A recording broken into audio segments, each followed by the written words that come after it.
नमस्कार मित्रांनो,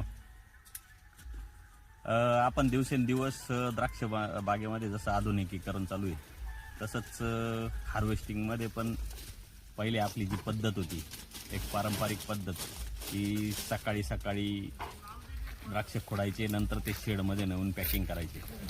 तर ती पद्धत आता हळूहळू मागं पडायला लागली आणि त्या पद्धतीमुळं आपलं सगळ्यात महत्त्वाचं एक नुकसान पण होत होतं त्या पद्धतीमागं. तर आपला जो घड होता त्या घडाचं लष्टर 3-4 वेळा हाताळल्यामुळं लष्टर कमी होऊन जात होतं आणि लष्टर कमी झाल्यामुळं मालाची पॉलिश वगैरे कमी होऊन जात होती. आणि सगळ्यात महत्त्वाचं 3-4 वेळा जेव्हा आपण घड हँडल करत होतो त्यावेळेस त्याचे मनी पडत होते आणि आपलं नुकसान होत होतं. तर आता आपण जी नवीन पद्धती इथं बघतोय तिला म्हणतात पेड कटिंग. म्हणजे झाडाखालीच तुमचे द्राक्ष पॅक होतात.